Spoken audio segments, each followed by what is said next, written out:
దేవుని నామమునకు మహిమ కలుగును గాక. మన ప్రభువును రక్షకుడైన యేసుక్రీస్తు నామమున మీ అందరికీ శుభాభివందనములు తెలియజేస్తూ ఉన్నాను. ఈరోజు మన ధ్యాన గ్రంథము నుండి ఆదికాండము 18వ అధ్యాయము 14వ వచనం. యెహోవాకు అసాధ్యమైనది ఏదైనా ఉన్నదా? చూడండి, దేవాది దేవుడు అబ్రహాముతో మాట్లాడుతూ, మరలా వచ్చే సంవత్సరం నేను వస్తాను, అప్పటికి నీ ఒడిలో చక్కని కుమారుడు ఉంటాడు అని దేవుడు అబ్రహాంతో మాట్లాడుతున్న సమయంలో ఆమెను అంటా ఉన్నాడు, ఎందుకు నవ్వుతున్నావు? యెహోవాకు అసాధ్యమైంది ఏదైనా ఉన్నదా అని సారాతో అంటా ఉన్నాడు. అవునండి, యెహోవాకు అసాధ్యమైందంటే లోకంలో ఏదీ లేదు. గొర్రెలు కాచుకునే దావీదును రాజుగా చేయలేదా? అనాథగా ఉన్న ఎస్తేరును రాణిగా మార్చలేదా? ఈరోజు నీ జీవితంలో కూడా ఆయన ఏదైనా చేయగలడు. నీ బ్రతుకును, నీ జీవితాన్ని చక్కబెట్టగలడు, సరిదిద్దగలడు. ఆయనకి అసాధ్యమైందంటే ఈ లోకంలో ఏదీ లేదు. చూడండి, మన దేవుడు గొప్ప దేవుడు, మన దేవుడు శక్తిమంతుడు.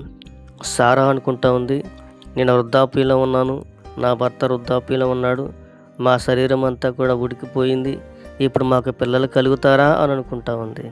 కానీ దేవుడు అంటున్నాడు, యెహోవాకు అసాధ్యమైంది ఏది కూడా లేదు. మన జీవితాల్లో మనకున్న సమస్యల వల్ల, శోధన వల్ల ఇక నేను ఏదైనా చేయగలనా, నా వల్ల ఏదైనా జరుగుతుందా అని అనుకుంటూ ఉంటాం. ఇక నేను ఏదైనా సాధించగలనా అని అనుకుంటూ ఉంటాం. కానీ దేవునికి అసాధ్యమైనది లోకంలో ఏమీ లేదు. మానవ మాత్రలుగా మన జ్ఞానాన్ని ఉపయోగించినప్పుడు మనం విజయం సాధించలేము, కానీ దేవుని కృప ద్వారా, దేవుని శక్తి ద్వారా మనం ఏదైనా చేయగలం. అపోస్తలుడైన పౌలు అంటాడు, నన్ను బలపరచువాని యందే సమస్తము నేను చేయగలను అంటాడు. ఆయన బలపరిచే దేవుడు. ఆయన ద్వారా సమస్తము మనం చేయగలం, సమస్తము మనం సాధించగలం. అది ఆయన గొప్పతనం మాత్రమే. దావీదు తన జీవితంలో ఎన్నిక లేనివాడుగా, విలువ లేనివాడుగా ఉన్నాడు. అరణ్యంలో గొర్రెలు మేపుకుంటూ ఉన్నాడు. ఎవరు కూడా, ఏ ప్రేమ కూడా నోచుకోలేని వాడుగా ఉన్నాడు. కానీ దేవుడు దావీదును రాజుగా చేయలేదా? రాణి అయిన ఎస్తేరు తన యొక్క పెనతండ్రి దగ్గర అనాథగా పెరుగుతూ ఉంది. ఒంటరిగా ఉన్న ఆమెను దేవుడు రాణిగా మార్చలేదా?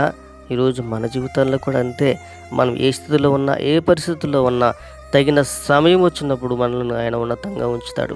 నీ జీవితంలో ఏ కృంగబాటు నిన్ను కృంగదీస్తూ ఉందో, ఏ వేదంతో నువ్వు నలిగిపోతున్నావో, ఒకానొక సమయంలో దావీదుని హెచ్చించినట్లుగా, ఎస్తేరుని హెచ్చించినట్లుగా ఈరోజు నీ జీవితంలో కూడా గొప్ప ఎదుగుదల, ఆశీర్వాదం దేవుడిని ఇవ్వడానికి ఇష్టపడుతున్నాడు. అంత మాత్రమే కాదు, సారాతో చెప్పినట్లుగా నీ పరిస్థితి ఏదైనా తిరిగి ఆయన మార్చగలడు. నీ స్థితిగతులను ఆయన పునర్నిర్మించగలడు. కనుక దిగులు చెందకు, వేదన చెందకు. ఆయన కొరకు నిలబడు, ఆయన పక్షాన్ని నిలబడు. నీ పట్ల గొప్ప కార్యాలు చేస్తాడు. కొద్ది మాటలను బట్టి దేవుడు మనల్ని దీవించి ఆశీర్వదించునుగాక. ఆమేన్. ప్రార్థన. పరిశుద్ధుడా, మీకు వందనాలు.